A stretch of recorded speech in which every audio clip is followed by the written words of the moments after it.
I'll admit, I didn't see The Road to El Dorado when it first came out because it just sort of looked cheesy. And in some ways, yeah, that's kind of what it is, and in other ways it's actually really smart, but in other ways the animation is a little lacking, but in other ways it's fantastic. In other ways, maybe it would have been better as a live action film, but in other ways animation is the perfect way to get across some of this comedy, and oh boy, let's just look at the story. Two con men, played by Kline and Kenneth Branagh, come across a map for the city to El Dorado. As luck would have it, they wash across the shore where apparently the city is located, follow the map, and wouldn't you know it, they discover the lost city. But it's also inhabited, and two of the high priests, of course, confuse the two for gods. Not wanting to overlook what could possibly be the greatest con of their time, they of course play the part of the gods and see if there's a way for them to make a boat and take as much of the gold as possible. A young thief named Chell discovers their secret, and she plays along in the facade trying to show them the ways of the culture, while never revealing who they really are. The writing for this movie is very good. Actually, it reminded me a lot of The Princess Bride. In fact, it felt eerily similar. A lot of comedy, a lot of jokes, but also still trying to get across an action adventure. My problem with the film? I'm really gonna sound weird for this, but the animation is actually too good. What do I mean by that? Well, Princess Bride was funny because it's live action people acting like cartoon characters. And my theory is that if The Road to El Dorado was actually live action, it would have been funnier. Now what sense does that make? You have an animated movie where characters are acting like animated characters. Shouldn't that be ideal?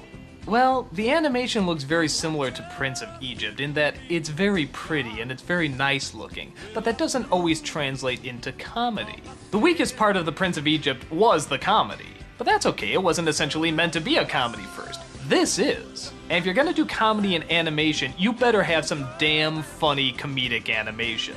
This is where you need Warner Brothers to come in. You need the fast pace, you need the over-the-top reactions. They never allow them to get really big, goofy, over-the-top reactions. I think they were more concerned about making him look handsome. For the most part, it's pretty restrained.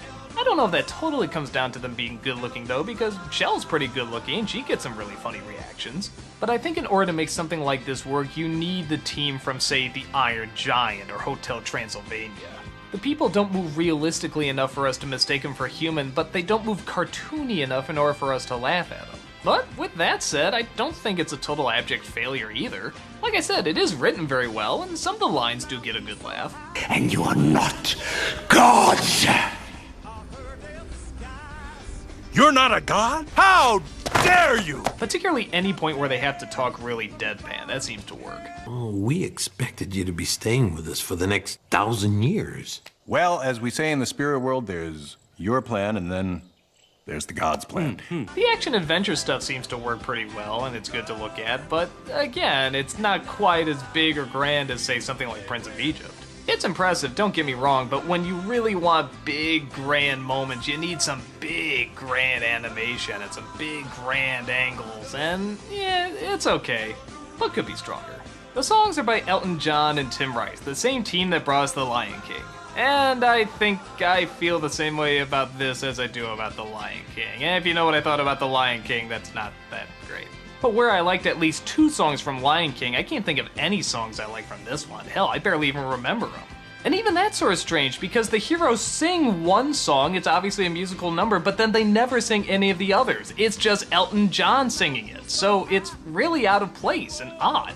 Though I will admit, it's tough to be a god will be in my head for weeks. But in the same way Hakuna Matata will be, and yeah, you know what I think of that. It's tough to be a god, but if you get the people's nod, count your blessings, yeah, keep them sweet, that's our advice. I suppose in many respects I probably am being too harsh to this film because it's innocent enough, it's got some likable characters, it's bright, it's colorful, some of the jokes work.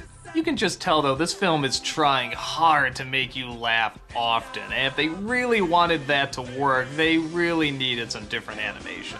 But it's upbeat, it's well written, it's got some good stuff. I think you could even argue there's some good commentary with the gods trying to play the priests against each other and how religions work, and I don't know, I think there's something there. And maybe in the end that's the best way to describe it. There's something there, it's just not fully realized. But for what it is, I'm glad I saw it. I don't think a ton of my time has been wasted or anything. I was kind of amused by kind of a good movie, and that's kind of all I gotta say about it. I'd say if you're looking around the video store and there's no other movies you can find, this one might be good to look at. But only a Princess Bride is good.